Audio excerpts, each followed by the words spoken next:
Hey guys, it's Pummel with another video. There's a lot of hype going around about Wrath of the Lich King, so I wanted to give some input because I heard some guildies talking about dungeon leveling. Dungeon leveling is probably going to be the meta again. There are a lot of classes that have better capabilities for dungeons, but I wanted to go over a leveling spec for Warlocks because personally, based on what I've seen in my experience on private servers, I don't think Affliction or Destruction is going to be the move at all. We're definitely going to go demo for a variety of reasons. The first reason would be Metamorphosis. This spell is extremely powerful. It's a 3-minute cooldown. It lasts a long time, increases all your damage, your armor, and reduces stun and stare effects, which is crazy. But the most important thing you get is Immolation Aura. Now, that doesn't look like it's a lot of damage, 15 seconds for 251 fire damage, but it does a lot of damage. It scales really hard with your spell power. This is an incredible spell. It's going to make clearing dungeons a breeze. And if you paired this Metamorphosis in the demo tree with the Felguard's Cleave ability with a 6-second cooldown, and you're microing the pet, getting Demonic Frenzy very quickly, that's a lot of attack power just from the pet alone. So with you doing Immo Aura damage and the Felguard cleaving, and then you could spam Seed while the Immo Aura is going, you're going to be an AoE machine. So I definitely think Debo is the move here, and I want to go over the spec that I will personally go through all the choices. In the first tree, the only useful talents are Demonic Embrace and Improved Health. So in this, you have a 50% chance to heal your pet. That doesn't really matter for grinding dungeons. You're gonna have a healer, so your pet's gonna survive almost anything. Improved Imp, you're never gonna be using your Imp if you're Demo, ever. You're almost always gonna have a Felguard. Next tree, Health Funnel, this doesn't matter. You won't need this at all for leveling. For Demonic Brutality, we will come back to this later because it increases the Felguard's Demonic Frenzy effect, which is very good. You're definitely going to want that.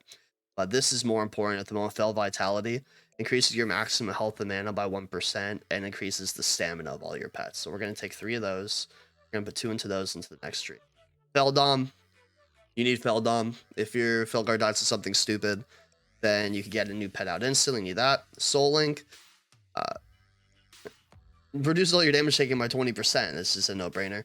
And then we want to increase the effectiveness of our armors for more spell power, healing taken, and armor. That's another easy one. Unholy Power, straight up damage increase to all your pets. You definitely want that. Master Summoner, reduces the casting time. Definitely want that. So this is an interesting talent. This is one of the first crossroads that you get to. Your pet doesn't really need the mana back necessarily. It's a quality of life thing. Personally, I'm going to take it because I just want my pet to have full mana at all times. But you don't necessarily need this because when you life tap, your demon just gets mana. So it's a good ability, but you don't need it. Here, I would take Master Conjurer because Firestones are absolutely OP. I will talk more about those later. So I'll take 2 of those, 1 of those, and then we're down to the next bit of the tree. You could also take one of these points and put it into Demonic Brutality if you want. I would rather take 2 out of 2 Master Conjurer. Master Demonologist, this is a no-brainer. Straight up increases all damage done by 5%, reduces all damage taken for your Felguard. It's going to help a lot. Multicore, so this is one of the new things to demo that makes it really, really strong. These are basically procs you're going to get that increases the damage done of your Incinerate or your Soulfire, and this is a very, very good ability. Very important. You have to take that without a shadow of a doubt. Straight up spell damage buff. Take those. Demonic Empowerment. This is a 1-minute cooldown. It's pretty good. You can bake this in when you're popping CDs in your trinket. Something along with a 1-minute cooldown would be nice, or you can just macro it into, I don't know, Shadow Bolt or something. It really depends on how you want to use it, but it increases the Felguard's attack speed by 20%, and it breaks all stun, movement, and pairing effects. So on bosses where all the melee get rooted, it'd be a nice thing to use. But it's just a good ability. You just take that. Decimation is what is the execution for Demonology Warlocks. It makes them very strong in the beginning of the game, and it'll help in single target situations. 35% is a very high execution window. It's 10% more than what we're used to because warriors get 25%.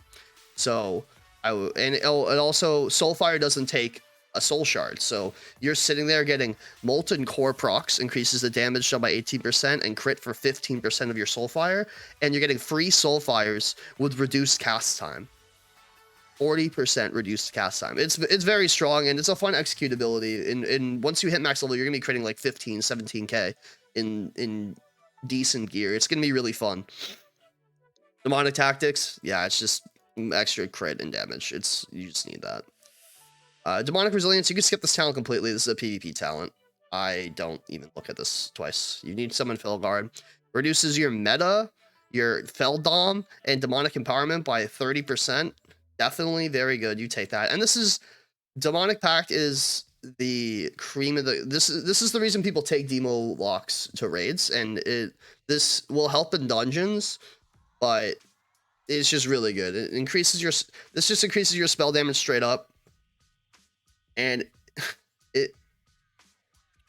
when your pet crits, you just get more spell power for the entire raid. It's really, really good.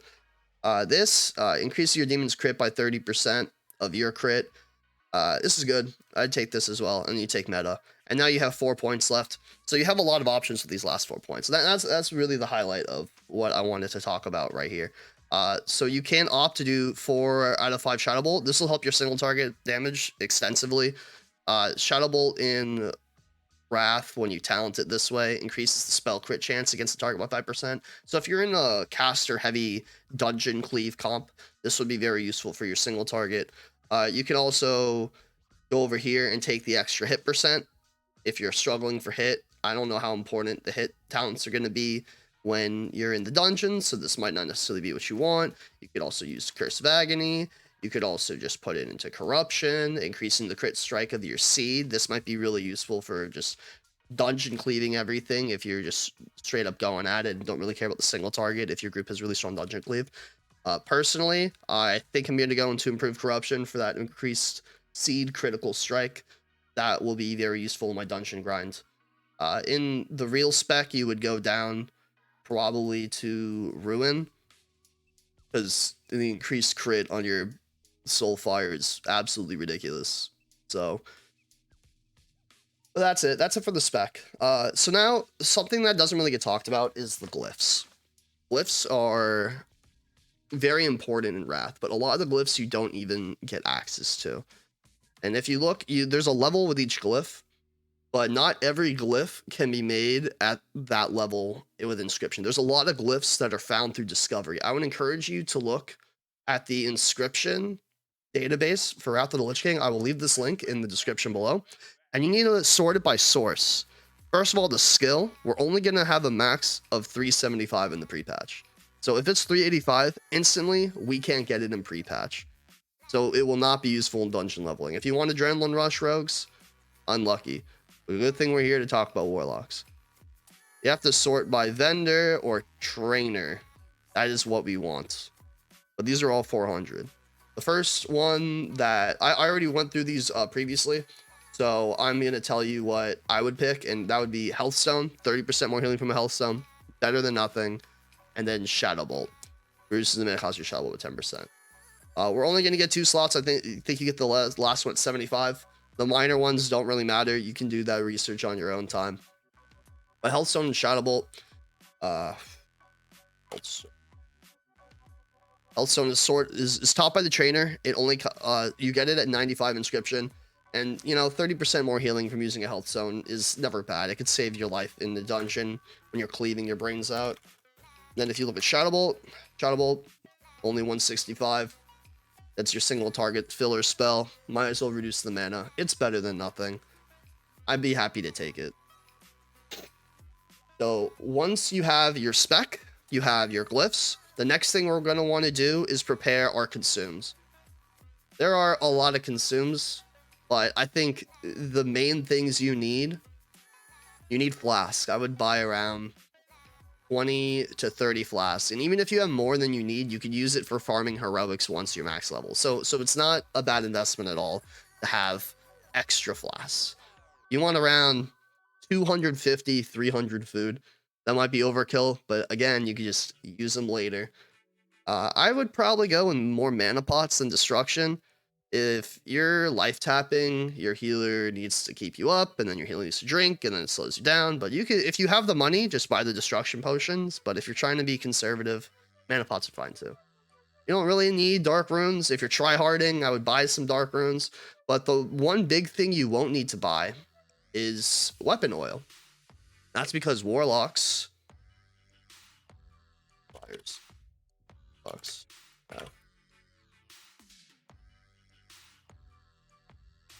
Warlocks get fire stones and they get spell stones in Wrath. They change those items completely. So you craft the item and it becomes equivalent of a wizard oil. It has 5 charges. The firestone increases your damage dealt by direct spells with 1% and your spell crit. That's probably what I'm going to be using on my warlock.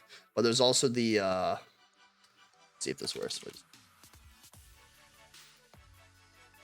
Is the equivalent of Spellstone, which increases your damage by dots by 1% and your haste by a certain amount. So this is really good for Affliction. Afflictions use the Spellstone if you want to level as Affliction.